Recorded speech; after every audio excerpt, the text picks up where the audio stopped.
ॐ गं गणपतये नमः। श्रीगणेश अष्टकस्तोत्रम्।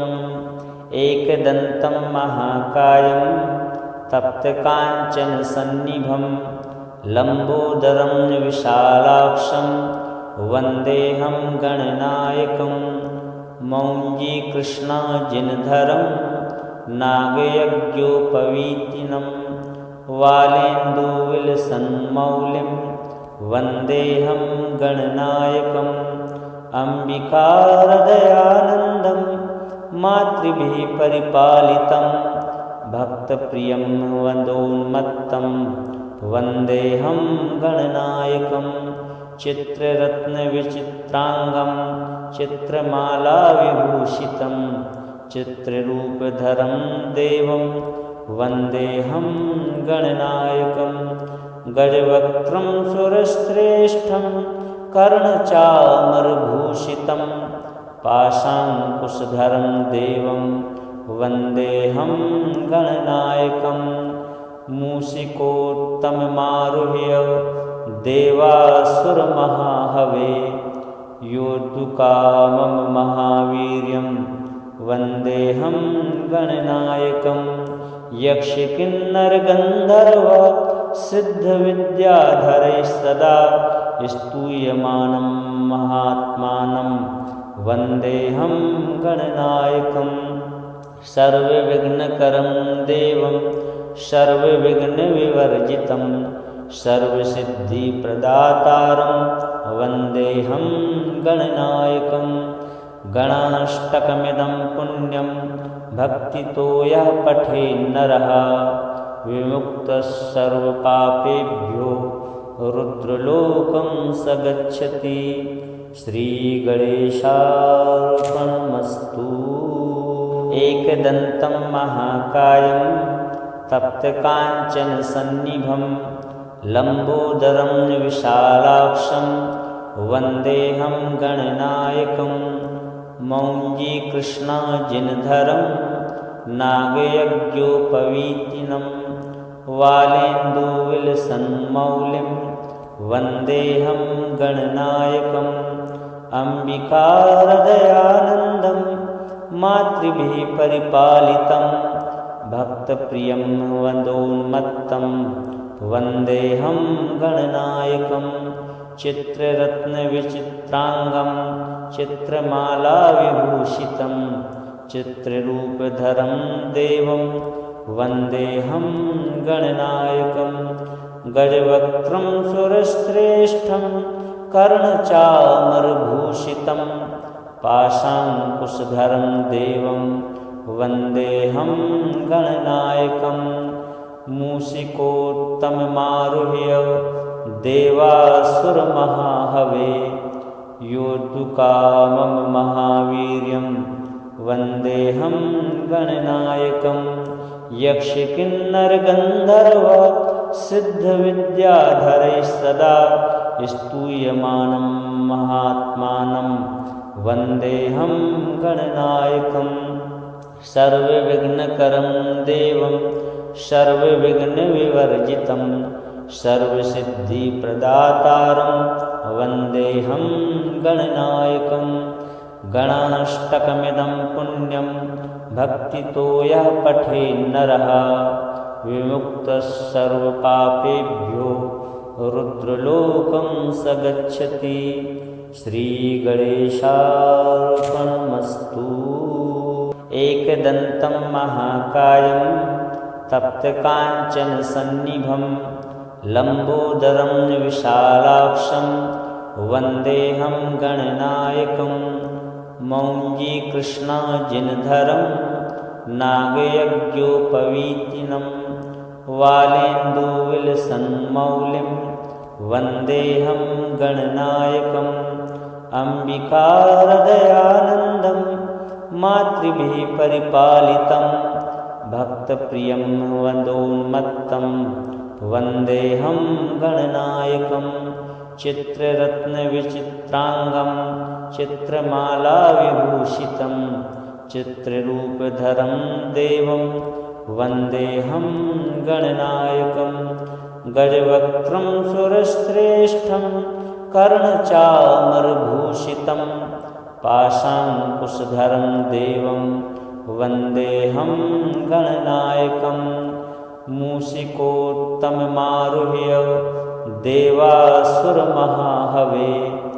योद्धुकामं महावीर्यं वन्देऽहं गणनायकं यक्षकिन्नरगन्धर्व सिद्धविद्याधरैः सदा स्तूयमानं महात्मानं वन्देऽहं गणनायकं सर्वविघ्नकरं देवं सर्वविघ्नविवर्जितं सर्वसिद्धिप्रदातारं वन्देऽहं गणनायकं गणाष्टकमिदं पुण्यं भक्तितो यः पठेन्नरः विमुक्तः सर्वपापेभ्यो रुद्रलोकं स गच्छति।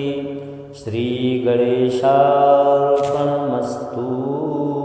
एकदन्तं महाकायं तप्तकाञ्चनसन्निभं लम्बोदरं विशालाक्षं वन्देऽहं गणनायकं मौञ्जीकृष्णाजिनधरं नागयज्ञोपवीतिनं वालेन्दुविलसन्मौलिं वन्देऽहं गणनायकम् अम्बिकाहृदयानन्दं मातृभिः परिपालितं भक्तप्रियं वन्दोन्मत्तं वन्देऽहं गणनायकं चित्ररत्नविचित्राङ्गं चित्रमालाविभूषितं चित्ररूपधरं देवं वन्देऽहं गणनायकं गजवक्त्रं सुरश्रेष्ठं कर्णचामरभूषितं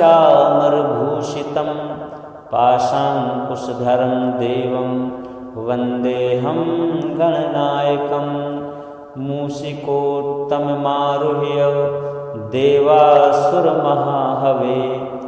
योद्धुकामं महावीर्यं वन्देऽहं गणनायकं यक्षकिन्नरगन्धर्व सिद्धविद्याधरैः सदा स्तूयमानं महात्मानं वन्देऽहं गणनायकं सर्वविघ्नकरं देवं सर्वविघ्नविवर्जितं सर्वसिद्धिप्रदातारं वन्देऽहं गणनायकं गणाष्टकमिदं पुण्यं भक्तितो यः पठेन्नरः विमुक्तः सर्वपापेभ्यो रुद्रलोकं स गच्छति। श्रीगणेशार्पणमस्तु। एकदन्तं महाकायं तप्तकाञ्चनसन्निभं लम्बोदरं विशालाक्षं वन्देऽहं गणनायकं मौञ्जीकृष्णाजिनधरं नागयज्ञोपवीतिनं वालेन्दुविलसन्मौलिं वन्देऽहं गणनायकम् अम्बिकाहृदयानन्दं मातृभिः परिपालितं भक्तप्रियं वन्दोन्मत्तं वन्देऽहं गणनायकं चित्ररत्नविचित्राङ्गं चित्रमालाविभूषितं चित्ररूपधरं देवं वन्देऽहं गणनायकं गजवक्त्रं सुरश्रेष्ठं कर्णचामरभूषितं पाशाङ्कुशधरं देवं वन्देऽहं गणनायकं मूषिकोत्तममारुह्य देवासुरमहाहवे योद्धुकामं महावीर्यं वन्देऽहं गणनायकं यक्षकिन्नरगन्धर्व सिद्धविद्याधरैः सदा स्तूयमानं महात्मानं वन्देऽहं गणनायकं सर्वविघ्नकरं देवं सर्वविघ्नविवर्जितं सर्वसिद्धिप्रदातारं वन्देऽहं गणनायकं गणाष्टकमिदं पुण्यं भक्तितो यः पठेन्नरः विमुक्तः सर्वपापेभ्यो रुद्रलोकं स गच्छति। श्रीगणेशार्पणमस्तु। एकदन्तं महाकायं तप्तकाञ्चनसन्निभं लम्बोदरं विशालाक्षं वन्देऽहं गणनायकं। मौञ्जीकृष्णाजिनधरं नागयज्ञोपवीतिनं वालेन्दुविलसन्मौलिं वन्देऽहं गणनायकम्। अम्बिकाहृदयानन्दं मातृभिः परिपालितं भक्तप्रियं वन्दोन्मत्तं वन्देऽहं गणनायकम्। चित्ररत्नविचित्राङ्गं चित्रमालाविभूषितं चित्ररूपधरं देवं वन्देऽहं गणनायकम्। गजवक्त्रं सुरश्रेष्ठं कर्णचामरभूषितं पाशाङ्कुशधरं देवं वन्देऽहं गणनायकम्। मूषिकोत्तममारुह्य देवासुरमहाहवे योद्धुकामं महावीर्यं वन्देऽहं गणनायकम्। यक्षकिन्नरगन्धर्व सिद्धविद्याधरैः सदा स्तूयमानं महात्मानं वन्देऽहं गणनायकम्। सर्वविघ्नकरं देवं सर्वविघ्नविवर्जितं सर्वसिद्धिप्रदातारं वन्देऽहं गणनायकम्। गणाष्टकमिदं पुण्यं भक्तितो यः पठेन्नरः विमुक्तः सर्वपापेभ्यो रुद्रलोकं स गच्छति। श्रीगणेशार्पणमस्तु। एकदन्तं महाकायं तप्तकाञ्चनसन्निभं लम्बोदरं विशालाक्षं वन्देऽहं गणनायकम्। मौञ्जीकृष्णाजिनधरं नागयज्ञोपवीतिनं वालेन्दुविलसन्मौलिं वन्देऽहं गणनायकम्। अम्बिकाहृदयानन्दं मातृभिः परिपालितं भक्तप्रियं वन्दोन्मत्तं वन्देऽहं गणनायकम्। चित्ररत्नविचित्राङ्गं चित्रमालाविभूषितं चित्ररूपधरं देवं वन्देऽहं गणनायकम्।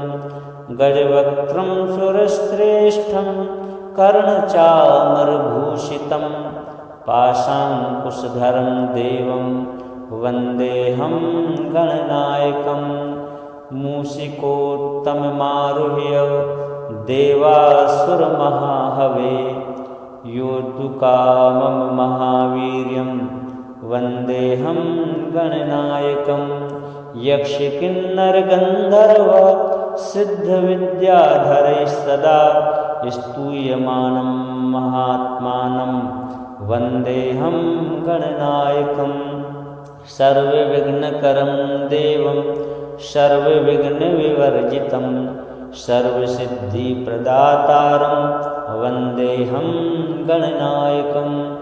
गणाष्टकमिदं पुण्यं भक्तितो यः पठेन्नरः विमुक्तः सर्वपापेभ्यो रुद्रलोकं स गच्छति। श्रीगणेशार्पणमस्तु। एकदन्तं महाकायं तप्तकाञ्चनसन्निभं लम्बोदरं विशालाक्षं वन्देऽहं गणनायकम्। मौञ्जीकृष्णाजिनधरं नागयज्ञोपवीतिनं वालेन्दुविलसन्मौलिं वन्देऽहं गणनायकम्। अम्बिकाहृदयानन्दं मातृभिः परिपालितं भक्तप्रियं वन्दोन्मत्तं वन्देऽहं गणनायकम्। चित्ररत्नविचित्राङ्गं चित्रमालाविभूषितं चित्ररूपधरं देवं वन्देऽहं गणनायकम्। गजवक्त्रं सुरश्रेष्ठं कर्णचामरभूषितं पाशाङ्कुशधरं देवं वन्देऽहं गणनायकं मूषिकोत्तममारुह्य देवासुरमहाहवे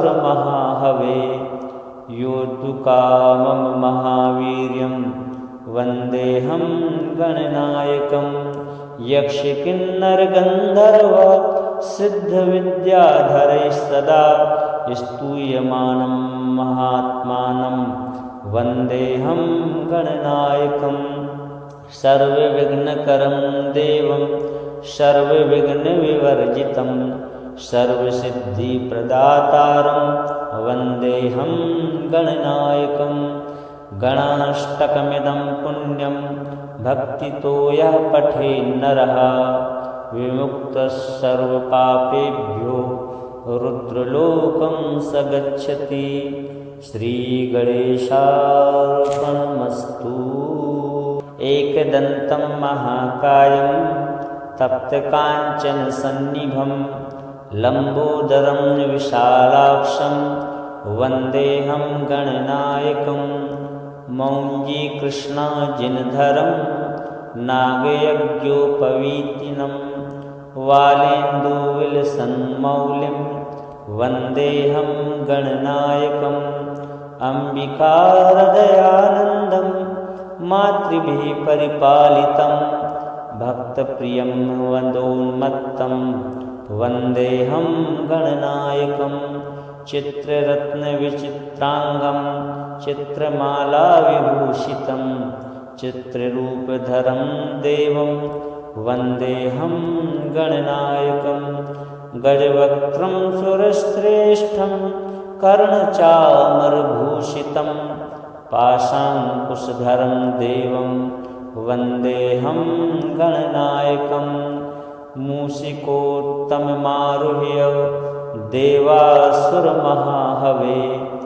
योद्धुकामं महावीर्यं वन्देऽहं गणनायकं यक्षकिन्नरगन्धर्व सिद्धविद्याधरैः सदा स्तूयमानं महात्मानं वन्देऽहं गणनायकं सर्वविघ्नकरं देवं सर्वविघ्नविवर्जितं सर्वसिद्धिप्रदातारं वन्देऽहं गणनायकं गणाष्टकमिदं पुण्यं भक्तितो यः पठेन्नरः विमुक्तः सर्वपापेभ्यो रुद्रलोकं स गच्छति। श्रीगणेशार्पणमस्तु। एकदन्तं महाकायं तप्तकाञ्चनसन्निभं लम्बोदरं विशालाक्षं वन्देऽहं गणनायकं मौञ्जीकृष्णाजिनधरं नागयज्ञोपवीतिनं वालेन्दुविलसन्मौलिं वन्देऽहं गणनायकम् अम्बिकाहृदयानन्दं मातृभिः परिपालितं भक्तप्रियं वन्दोन्मत्तं वन्देऽहं गणनायकं चित्ररत्नविचित्राङ्गं चित्रमालाविभूषितं चित्ररूपधरं देवं वन्देऽहं गणनायकं गजवक्त्रं सुरश्रेष्ठं कर्णचामरभूषितं पाशाङ्कुशधरं देवं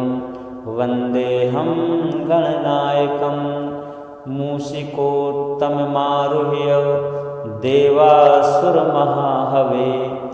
योद्धुकामं महावीर्यं वन्देऽहं गणनायकं यक्षकिन्नरगन्धर्व सिद्धविद्याधरैः सदा स्तूयमानं महात्मानं वन्देऽहं गणनायकं सर्वविघ्नकरं देवं सर्वविघ्नविवर्जितं सर्वसिद्धिप्रदातारं वन्देऽहं गणनायकं गणाष्टकमिदं पुण्यं भक्तितो यः पठेन्नरः विमुक्तः सर्वपापेभ्यो रुद्रलोकं स गच्छति। श्रीगणेशार्पणमस्तु। एकदन्तं महाकायं तप्तकाञ्चनसन्निभं लम्बोदरं विशालाक्षं वन्देऽहं गणनायकं। मौञ्जीकृष्णाजिनधरं नागयज्ञोपवीतिनं वालेन्दुविलसन्मौलिं वन्देऽहं गणनायकम्। अम्बिकाहृदयानन्दं मातृभिः परिपालितं भक्तप्रियं वन्दोन्मत्तं वन्देऽहं गणनायकं। चित्ररत्नविचित्राङ्गं चित्रमालाविभूषितं चित्ररूपधरं देवं वन्देऽहं गणनायकं। गजवक्त्रं सुरश्रेष्ठं कर्णचामरभूषितं पाशाङ्कुशधरं देवं वन्देऽहं गणनायकं। मूषिकोत्तममारुह्य देवासुरमहाहवे योद्धुकामं महावीर्यं वन्देऽहं गणनायकं। यक्षकिन्नरगन्धर्व सिद्धविद्याधरैः सदा स्तूयमानं महात्मानं वन्देऽहं गणनायकं। सर्वविघ्नकरं देवं सर्वविघ्नविवर्जितं सर्वसिद्धिप्रदातारं वन्देऽहं गणनायकं। गणाष्टकमिदं पुण्यं भक्तितो यः पठेन्नरः विमुक्तः सर्वपापेभ्यो रुद्रलोकं स गच्छति। श्रीगणेशार्पणमस्तु। एकदन्तं महाकायं तप्तकाञ्चनसन्निभं लम्बोदरं विशालाक्षं वन्देऽहं गणनायकं। मौञ्जीकृष्णाजिनधरं नागयज्ञोपवीतिनं वालेन्दुविलसन्मौलिं वन्देऽहं गणनायकम्। अम्बिकाहृदयानन्दं मातृभिः परिपालितं भक्तप्रियं वन्दोन्मत्तं वन्देऽहं गणनायकं। चित्ररत्नविचित्राङ्गं चित्रमालाविभूषितं चित्ररूपधरं देवं वन्देऽहं गणनायकं। गजवक्त्रं सुरश्रेष्ठं कर्णचामरभूषितं पाशाङ्कुशधरं देवं वन्देऽहं गणनायकं। मूषिकोत्तममारुह्य देवासुरमहाहवे योद्धुकामं महावीर्यं वन्देऽहं गणनायकं। यक्षकिन्नरगन्धर्व सिद्धविद्याधरैः सदा स्तूयमानं महात्मानं वन्देऽहं गणनायकं। सर्वविघ्नकरं देवं सर्वविघ्नविवर्जितं सर्वसिद्धिप्रदातारं वन्देऽहं गणनायकं। गणाष्टकमिदं पुण्यं भक्तितो यः पठेन्नरः विमुक्तः सर्वपापेभ्यो रुद्रलोकं स गच्छति। श्रीगणेशार्पणमस्तु। एकदन्तं महाकायं तप्तकाञ्चनसन्निभं लम्बोदरं विशालाक्षं वन्देऽहं गणनायकं। मौञ्जीकृष्णाजिनधरं नागयज्ञोपवीतिनं वालेन्दुविलसन्मौलिं वन्देऽहं गणनायकम्। अम्बिकाहृदयानन्दं मातृभिः परिपालितं भक्तप्रियं वन्दोन्मत्तं वन्देऽहं गणनायकं। चित्ररत्नविचित्राङ्गं चित्रमालाविभूषितं चित्ररूपधरं देवं वन्देऽहं गणनायकं। गजवक्त्रं सुरश्रेष्ठं कर्णचामरभूषितं पाशाङ्कुशधरं देवं वन्देऽहं गणनायकं मूषिकोत्तममारुह्य देवासुरमहाहवे योद्धुकामं महावीर्यं वन्देऽहं गणनायकं यक्षकिन्नरगन्धर्व सिद्धविद्याधरैः सदा स्तूयमानं महात्मानं वन्देऽहं गणनायकं सर्वविघ्नकरं देवं सर्वविघ्नविवर्जितं सर्वसिद्धिप्रदातारं वन्देऽहं गणनायकं गणाष्टकमिदं पुण्यं भक्तितो यः पठेन्नरः विमुक्तः सर्वपापेभ्यो रुद्रलोकं स गच्छति। श्रीगणेशार्पणमस्तु। एकदन्तं महाकायं तप्तकाञ्चनसन्निभं लम्बोदरं विशालाक्षं वन्देऽहं गणनायकं मौञ्जीकृष्णाजिनधरं नागयज्ञोपवीतिनं वालेन्दुविलसन्मौलिं वन्देऽहं गणनायकम् अम्बिकाहृदयानन्दं मातृभिः परिपालितं भक्तप्रियं वन्दोन्मत्तं वन्देऽहं गणनायकं चित्ररत्नविचित्राङ्गं चित्रमालाविभूषितं चित्ररूपधरं देवं वन्देऽहं गणनायकं गजवक्त्रं सुरश्रेष्ठं कर्णचामरभूषितं पाशाङ्कुशधरं देवं वन्देऽहं गणनायकं मूषिकोत्तममारुह्य देवासुरमहाहवे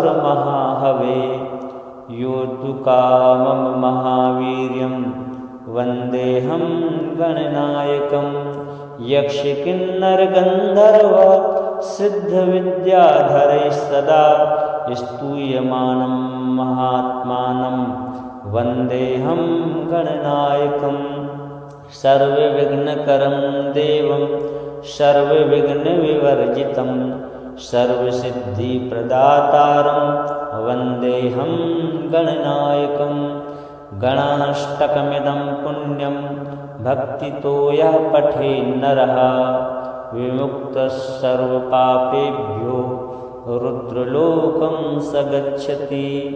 श्रीगणेशार्पणमस्तु।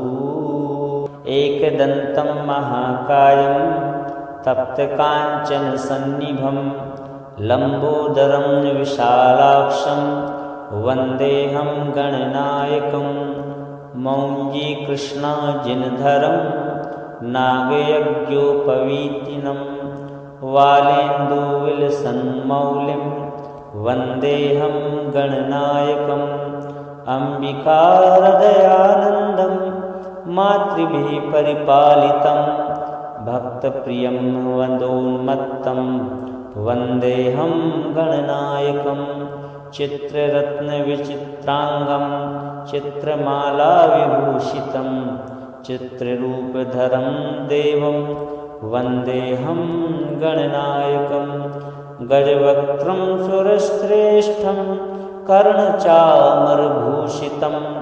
पाशाङ्कुशधरं देवं वन्देऽहं गणनायकं मूषिकोत्तममारुह्य देवासुरमहाहवे योद्धुकामं महावीर्यं वन्देऽहं गणनायकं यक्षकिन्नरगन्धर्व सिद्धविद्याधरैः सदा स्तूयमानं महात्मानं वन्देऽहं गणनायकं सर्वविघ्नकरं देवं सर्वविघ्नविवर्जितं सर्वसिद्धिप्रदातारं वन्देऽहं गणनायकं गणाष्टकमिदं पुण्यं भक्तितो यः पठेन्नरः विमुक्तः सर्वपापेभ्यो रुद्रलोकं स गच्छति। श्रीगणेशार्पणमस्तु।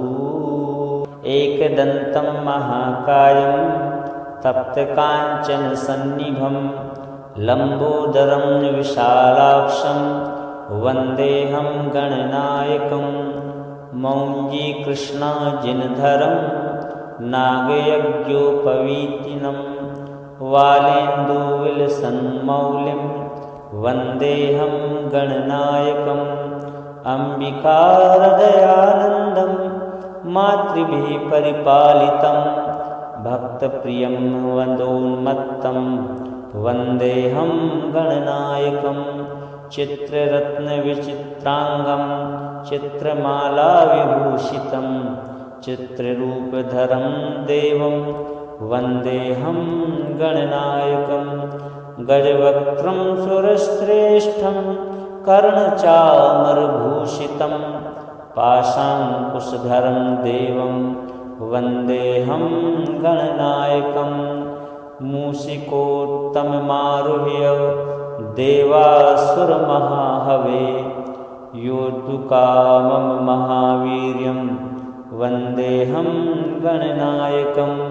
यक्षकिन्नरगन्धर्व सिद्धविद्याधरैः सदा स्तूयमानं महात्मानं वन्देऽहं गणनायकं। सर्वविघ्नकरं देवं सर्वविघ्नविवर्जितं सर्वसिद्धिप्रदातारं वन्देऽहं गणनायकं। गणाष्टकमिदं पुण्यं भक्तितो यः पठेन्नरः विमुक्तः सर्वपापेभ्यो रुद्रलोकं स गच्छति। श्रीगणेशार्पणमस्तु। एकदन्तं महाकायं तप्तकाञ्चनसन्निभं लम्बोदरं विशालाक्षं वन्देऽहं गणनायकं। मौञ्जीकृष्णाजिनधरं नागयज्ञोपवीतिनं वालेन्दुविलसन्मौलिं वन्देऽहं गणनायकम्। अम्बिकाहृदयानन्दं मातृभिः परिपालितं भक्तप्रियं वन्दोन्मत्तं वन्देऽहं गणनायकं। चित्ररत्नविचित्राङ्गं चित्रमालाविभूषितं चित्ररूपधरं देवं वन्देऽहं गणनायकं। गजवक्त्रं सुरश्रेष्ठं कर्णचामरभूषितं पाशाङ्कुशधरं देवं वन्देऽहं गणनायकं। मूषिकोत्तममारुह्य देवासुरमहाहवे योद्धुकामं महावीर्यं वन्देऽहं गणनायकं। यक्षकिन्नरगन्धर्व सिद्धविद्याधरैः सदा स्तूयमानं महात्मानं वन्देऽहं गणनायकं। सर्वविघ्नकरं देवं सर्वविघ्नविवर्जितं सर्वसिद्धिप्रदातारं वन्देऽहं गणनायकं। गणाष्टकमिदं पुण्यं भक्तितो यः पठेन्नरः विमुक्तः सर्वपापेभ्यो रुद्रलोकं स गच्छति। श्रीगणेशार्पणमस्तु। एकदन्तं महाकायं तप्तकाञ्चनसन्निभं लम्बोदरं विशालाक्षं वन्देऽहं गणनायकं। मौञ्जीकृष्णाजिनधरं नागयज्ञोपवीतिनं वालेन्दुविलसन्मौलिं वन्देऽहं गणनायकम्। अम्बिकाहृदयानन्दं मातृभिः परिपालितं भक्तप्रियं वन्दोन्मत्तं वन्देऽहं गणनायकं। चित्ररत्नविचित्राङ्गं चित्रमालाविभूषितं चित्ररूपधरं देवं वन्देऽहं गणनायकं। गजवक्त्रं सुरश्रेष्ठं कर्णचामरभूषितं पाशाङ्कुशधरं देवं वन्देऽहं गणनायकम् मूषिकोत्तममारुह्य देवासुरमहाहवे योद्धुकामं महावीर्यं वन्देऽहं गणनायकं यक्षकिन्नरगन्धर्व सिद्धविद्याधरैः सदा स्तूयमानं महात्मानं वन्देऽहं गणनायकं सर्वविघ्नकरं देवं सर्वविघ्नविवर्जितं सर्वसिद्धिप्रदातारं वन्देऽहं गणनायकं गणाष्टकमिदं पुण्यं भक्तितो यः पठेन्नरः विमुक्तः सर्वपापेभ्यो रुद्रलोकं स गच्छति। श्रीगणेशार्पणमस्तु। एकदन्तं महाकायं तप्तकाञ्चनसन्निभं लम्बोदरं विशालाक्षं वन्देऽहं गणनायकं मौञ्जीकृष्णाजिनधरं नागयज्ञोपवीतिनं वालेन्दुविलसन्मौलिं वन्देऽहं गणनायकम् अम्बिकाहृदयानन्दं मातृभिः परिपालितं भक्तप्रियं वन्दोन्मत्तं वन्देऽहं गणनायकं चित्ररत्नविचित्राङ्गं चित्रमालाविभूषितं चित्ररूपधरं देवं वन्देऽहं गणनायकं गजवक्त्रं सुरश्रेष्ठं कर्णचामरभूषितं पाशाङ्कुशधरं देवं वन्देऽहं गणनायकं मूषिकोत्तममारुह्य देवासुरमहाहवे योद्धुकामं महावीर्यं वन्देऽहं गणनायकं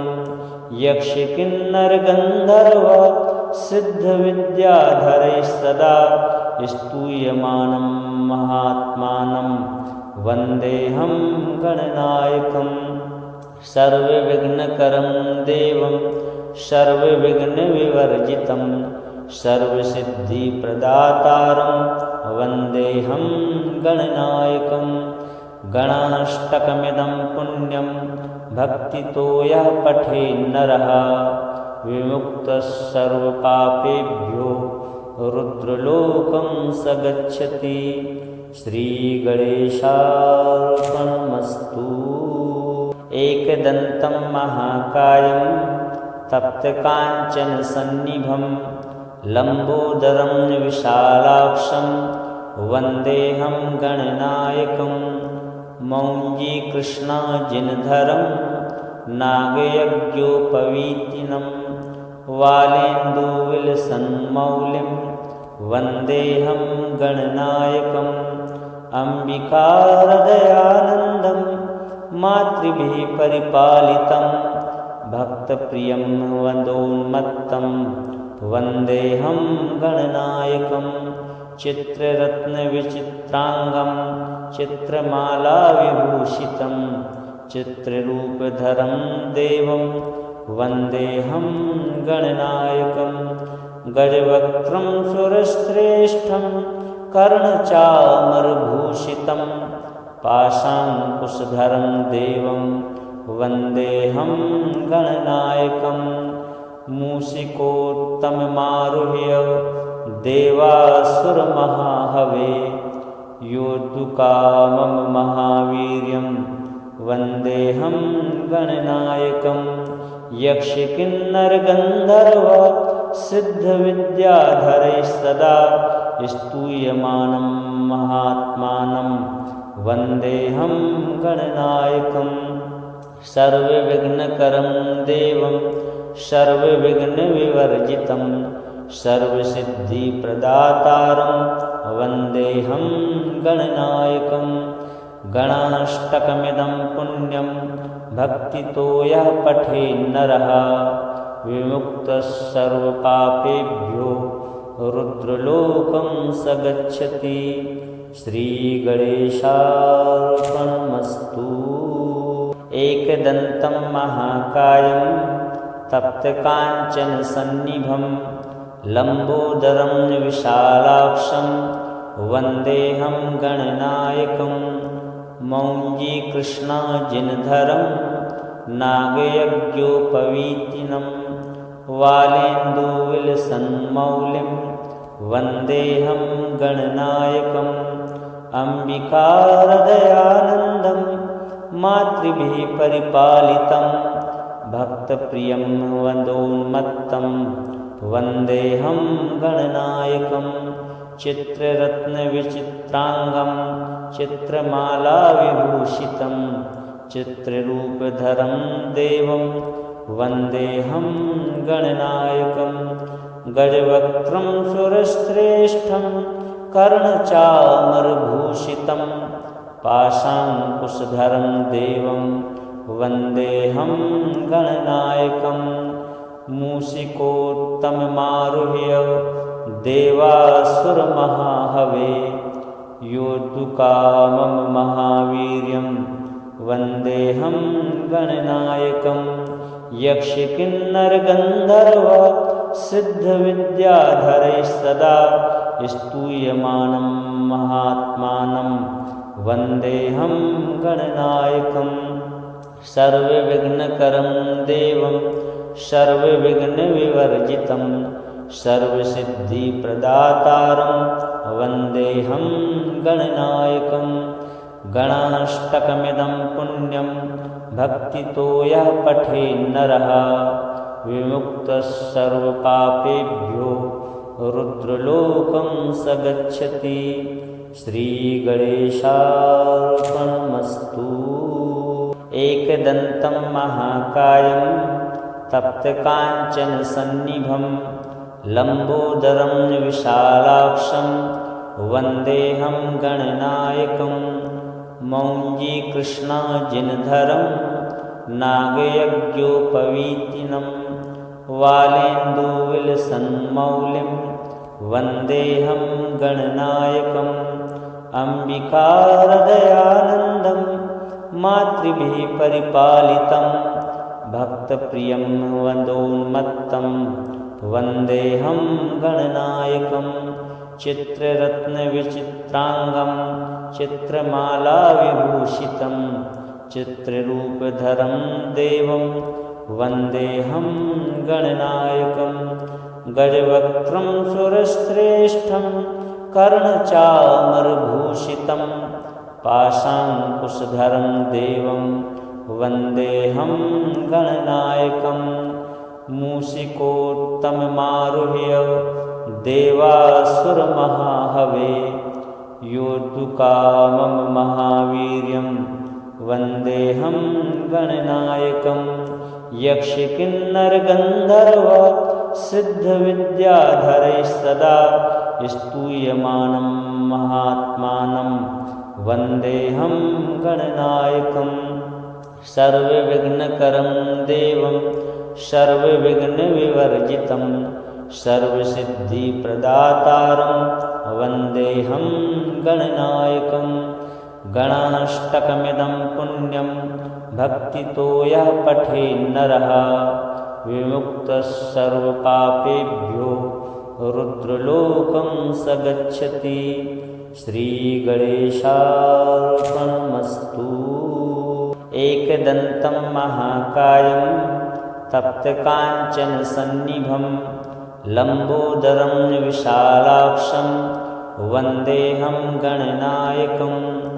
मौञ्जीकृष्णाजिनधरं नागयज्ञोपवीतिनं वालेन्दुविलसन्मौलिं वन्देऽहं गणनायकम्।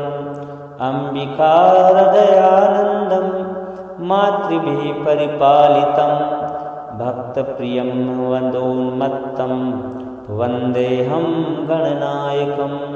चित्ररत्नविचित्राङ्गं चित्रमालाविभूषितं चित्ररूपधरं देवं वन्देऽहं गणनायकं। गजवक्त्रं सुरश्रेष्ठं कर्णचामरभूषितं पाशाङ्कुशधरं देवं वन्देऽहं गणनायकं मूषिकोत्तममारुह्य देवासुरमहाहवे योद्धुकामं महावीर्यं वन्देऽहं गणनायकं यक्षकिन्नरगन्धर्व सिद्धविद्याधरैः सदा स्तूयमानं महात्मानं वन्देऽहं गणनायकं सर्वविघ्नकरं देवं सर्वविघ्नविवर्जितं सर्वसिद्धिप्रदातारं वन्देऽहं गणनायकं गणाष्टकमिदं पुण्यं भक्तितो यः पठेन्नरः विमुक्तः सर्वपापेभ्यो रुद्रलोकं स गच्छति। श्रीगणेशार्पणमस्तु। एकदन्तं महाकायं तप्तकाञ्चनसन्निभं लम्बोदरं विशालाक्षं वन्देऽहं गणनायकं मौञ्जीकृष्णाजिनधरं नागयज्ञोपवीतिनं वालेन्दुविलसन्मौलिं वन्देऽहं गणनायकम् अम्बिकाहृदयानन्दं मातृभिः परिपालितं भक्तप्रियं वन्दोन्मत्तं वन्देऽहं गणनायकं चित्ररत्नविचित्राङ्गं चित्रमालाविभूषितं चित्ररूपधरं देवं वन्देऽहं गणनायकं गजवक्त्रं सुरश्रेष्ठं कर्णचामरभूषितं पाशाङ्कुशधरं देवं वन्देऽहं गणनायकं मूषिकोत्तममारुह्य देवासुरमहाहवे योद्धुकामं महावीर्यं वन्देऽहं गणनायकं यक्षकिन्नरगन्धर्व सिद्धविद्याधरैः सदा स्तूयमानं महात्मानं वन्देऽहं गणनायकं सर्वविघ्नकरं देवं सर्वविघ्नविवर्जितं सर्वसिद्धिप्रदातारं वन्देऽहं गणनायकं गणाष्टकमिदं पुण्यं भक्तितो यः पठेन्नरः विमुक्तः सर्वपापेभ्यो रुद्रलोकं स गच्छति। श्रीगणेशार्पणमस्तु। एकदन्तं महाकायं तप्तकाञ्चनसन्निभं लम्बोदरं विशालाक्षं वन्देऽहं गणनायकं मौञ्जीकृष्णाजिनधरं नागयज्ञोपवीतिनं वालेन्दुविलसन्मौलिं वन्देऽहं गणनायकम् अम्बिकाहृदयानन्दं मातृभिः परिपालितं भक्तप्रियं वन्दोन्मत्तं वन्देऽहं गणनायकं चित्ररत्नविचित्राङ्गं चित्रमालाविभूषितं चित्ररूपधरं देवं वन्देऽहं गणनायकं गजवक्त्रं सुरश्रेष्ठं कर्णचामरभूषितं पाशाङ्कुशधरं देवं वन्देऽहं गणनायकं मूषिकोत्तममारुह्य देवासुरमहाहवे योद्धुकामं महावीर्यं वन्देऽहं गणनायकं यक्षकिन्नरगन्धर्व सिद्धविद्याधरैः सदा स्तूयमानं महात्मानं वन्देऽहं गणनायकं सर्वविघ्नकरं देवं सर्वविघ्नविवर्जितं सर्वसिद्धिप्रदातारं वन्देऽहं गणनायकं गणाष्टकमिदं पुण्यं भक्तितो यः पठेन्नरः विमुक्तः सर्वपापेभ्यो रुद्रलोकं स गच्छति। श्रीगणेशार्पणमस्तु।